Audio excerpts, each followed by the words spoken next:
December 17, 1944. 0530 hours. Honsfeld, Belgium. The Maybach engine of Joachim Peiper's Tiger tank coughed, sputtered, and died.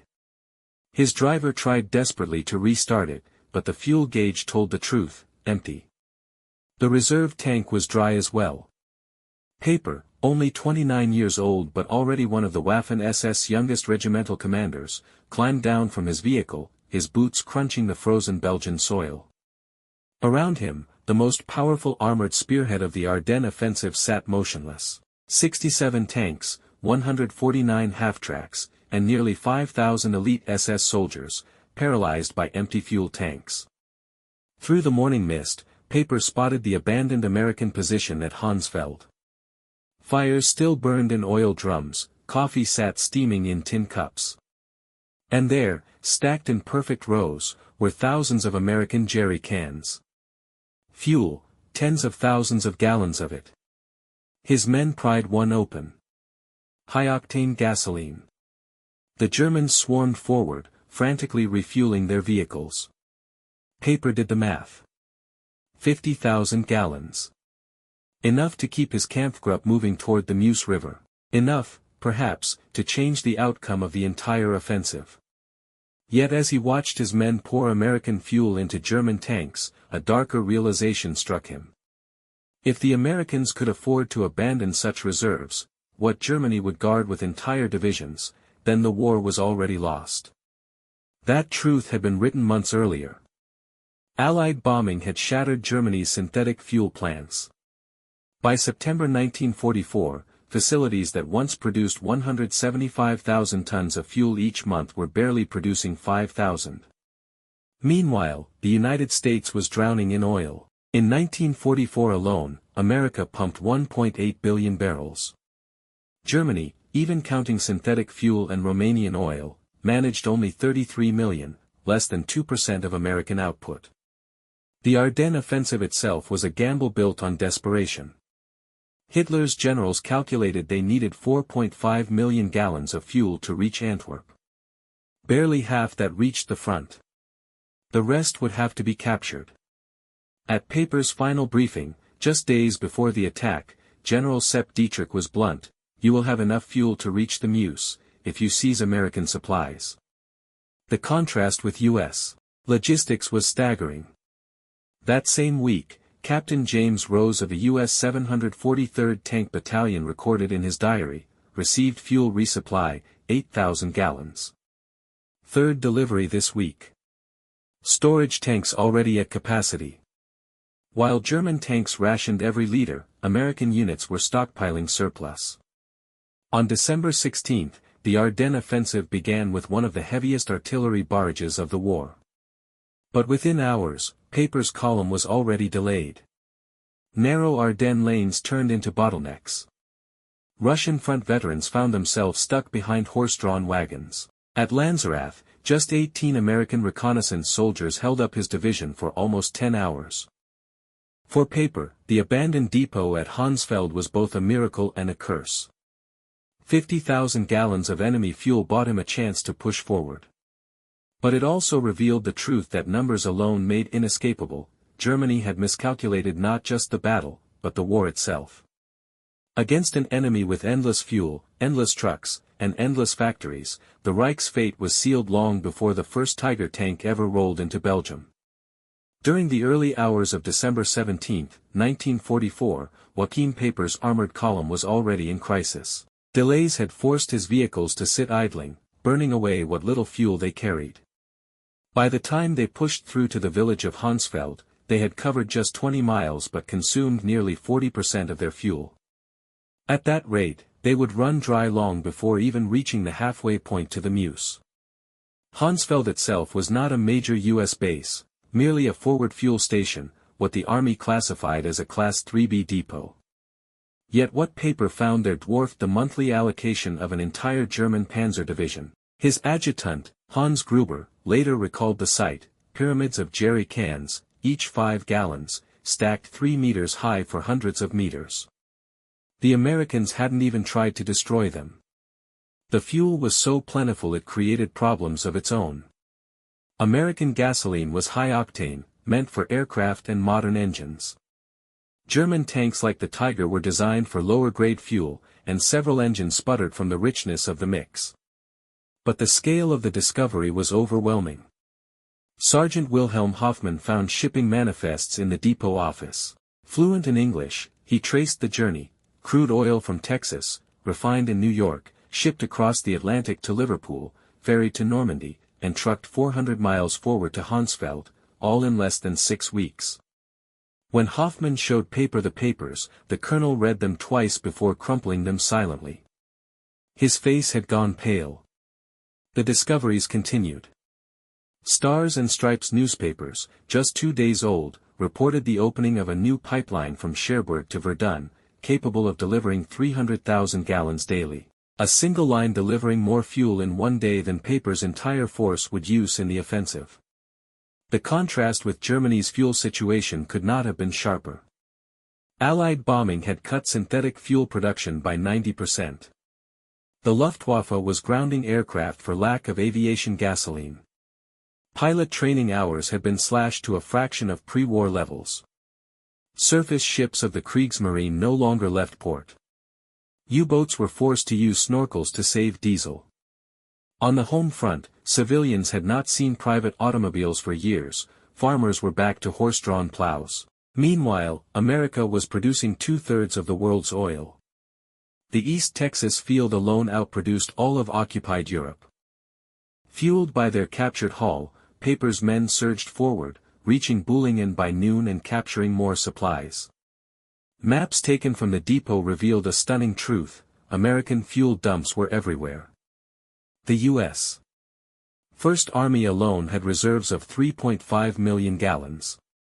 By evening, Peiper's column reached Stavelot, site of a vast American depot with over 2 million gallons in storage. Enough to carry his entire force to Antwerp. But American engineers had orders: deny the enemy fuel at all costs. As Peiper's lead tanks approached, U.S. engineers ignited the depot. Flames leapt 100 feet into the air. A black column of smoke rose 1,000 feet. The fire burned for 3 days, destroying over 2 million gallons, more than Peiper could ever hope to capture. Peiper said nothing as he watched the inferno. Then quietly told his driver, "They can afford to burn it. What are we doing here?" Across the Ardennes, American engineers torched fuel rather than risk capture. In 1 week, they destroyed over 8 million gallons, more fuel than Germany had allocated for the entire offensive.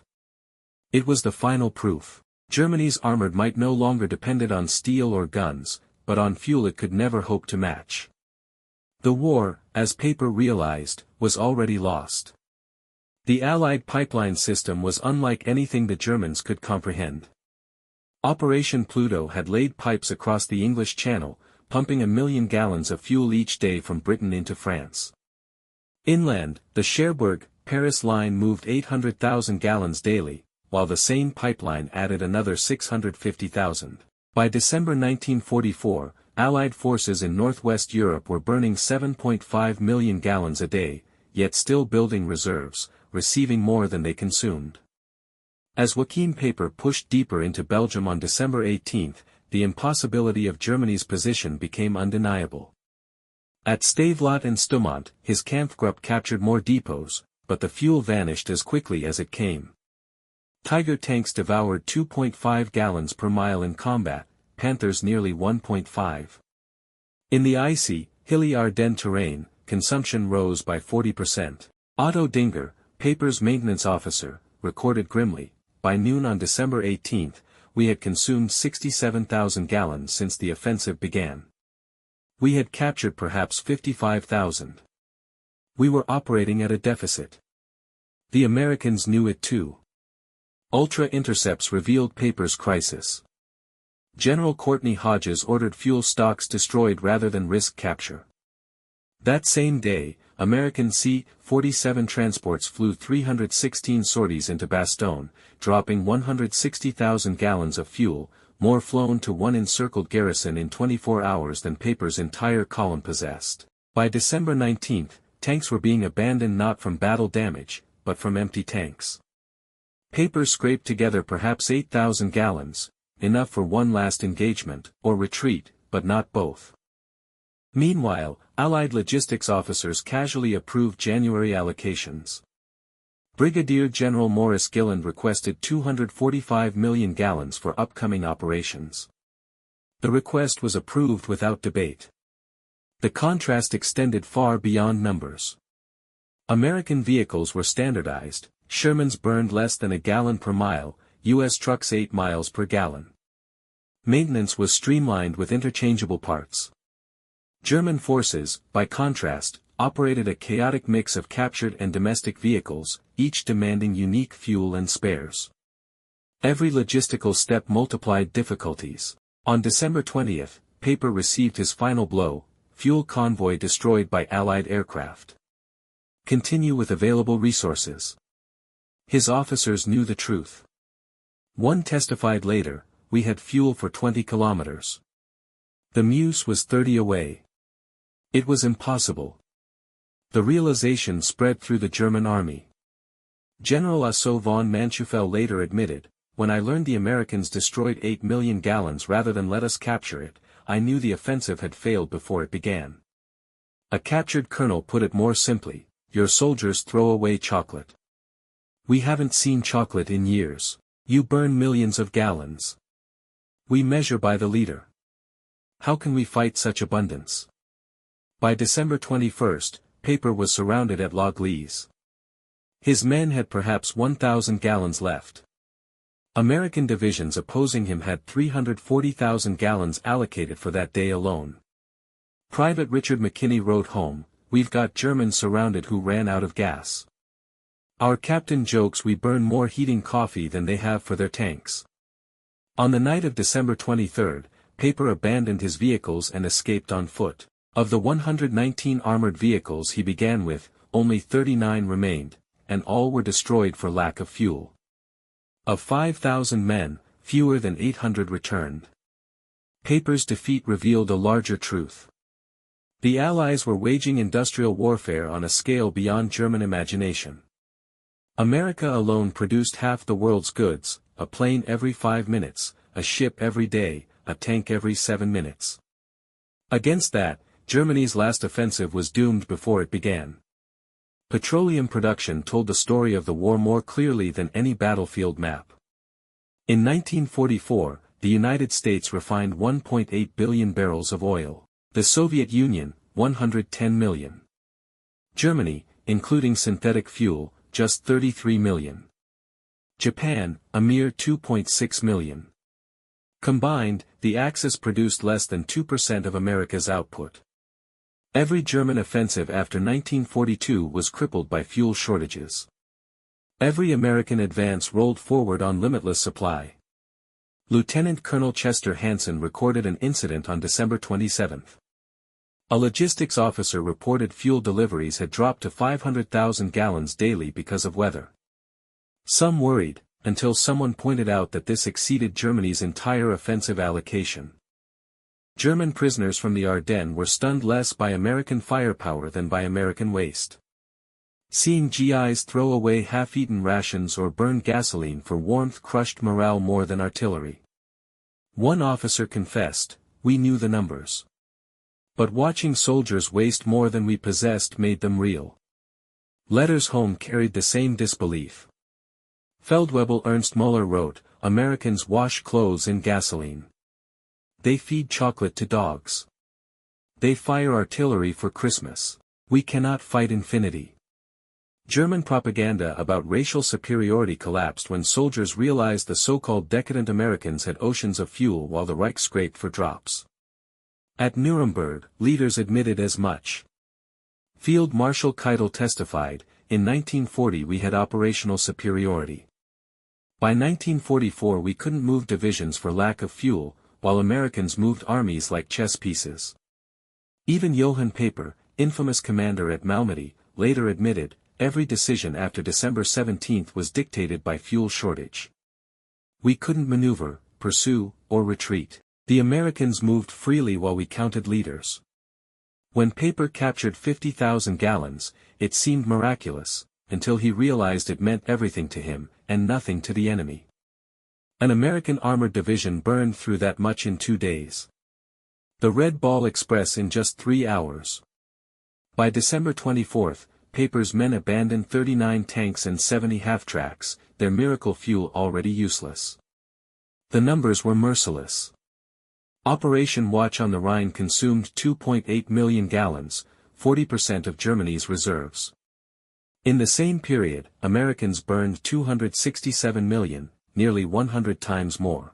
The Wehrmacht lost 100,000 men, 800 tanks, and 1,000 aircraft. But the worst loss was psychological. Every German who saw American abundance knew they weren't fighting a war anymore, they were witnessing their own execution. Peiper himself reflected years later, finding that depot was the worst thing. If we'd run out earlier, we might have retreated with dignity. Instead, we learned the Americans had oceans while we had drops. Historians agree, in industrial war, logistics outweighed tactics, production overwhelmed courage, and abundance defeated dedication. The German soldier may have been more experienced in 1944, but it no longer mattered. America's factories and refineries decided the outcome. Decades later, veterans gathered in Belgium beside Peiper's abandoned Tiger tank. A U.S. sergeant asked his former enemy why they had stopped. The German replied bitterly, "We stopped because the tanks were empty. You burned millions to keep it from us. How could we fight that? We had so much, we never thought about it." That single exchange summed up December 1944. One side measured fuel by the gallon. The other, by millions. Germans fought for every jerry can. Americans burned oceans. The outcome was never in doubt. German records tell the story with brutal clarity. Army Group B's War Diary. December 16, offensive begins, fuel only 70% of minimum. December 17, Peiper captures 50,000 gallons. December 18, 5 million gallons destroyed at American depots. December 19, critical units immobilized. December 24, Peiper abandons vehicles, fuel exhaustion. By comparison, American First Army reported. December 16, 3.7 million gallons in reserve. December 18, 1.8 million gallons received. December 24, 4.1 million in reserve. Where Germany rationed drops, America treated millions with indifference. Fuel meant more than quantity, it represented technological superiority. American refineries pioneered catalytic cracking, producing higher-octane aviation fuel far beyond Germany's synthetic hydrogenation. American aircraft flew on 100-octane gasoline. German planes struggled on 87. Additives like tetraethyl lead boosted performance the Reich couldn't match. Even when Germans captured American fuel, their engines often ran poorly on it. The shortages shaped every soldier's experience. On December 20, infantryman Hans Müller marched 30 kilometers through snow past abandoned American vehicles, engines left idling just to provide warmth. German soldiers trudged on foot while Americans left gasoline burning into the night. Medical care broke down as well. Ambulances couldn't move. Hospitals couldn't power generators. Surgeon Wilhelm Kirsting later testified, "We had the best equipment, captured American supplies, but without fuel, men died who could have been saved with a 10-kilometer ride." The discoveries shattered propaganda. Goebbels had promised Americans were weak, soft, incapable of hardship. Yet soldiers wrote home about American superiority, undermining the myth faster than censors could react. Morale collapsed under the weight of logistics. At Nuremberg, German leaders admitted the truth. General Jodl testified, "After the Ardennes, we knew it was lost. We had played our last card, and the enemy held all the aces." By early 1945, Allied bombing had ended German fuel production entirely. The Luftwaffe was grounded. Training ceased. Panzer divisions sat powerless. Major General Fritz Baulein described destroying 42 fully armed tanks, crews ready, ammunition stocked, because they had only 300 liters of fuel. The arithmetic was unforgiving. Germany allocated 5 million gallons for the Ardennes. Americans destroyed 8 million gallons in depots. U.S. forces consumed 7.5 million gallons every single day. Peiper's miraculous 50,000-gallon capture amounted to just 0.6% of daily American use.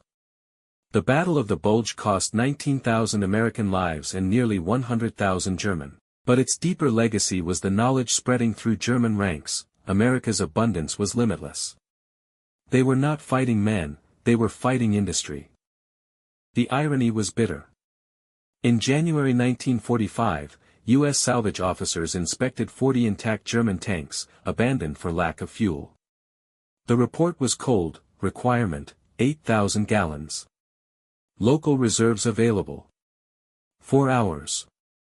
What Germany considered impossible, America solved as a minor detail. At L'Église today, a Tiger tank still sits where it ran dry. Its empty fuel gauge marks the moment tactical brilliance met logistical reality, and lost. Visitors ask why such a weapon was abandoned. The answer is simple. No fuel.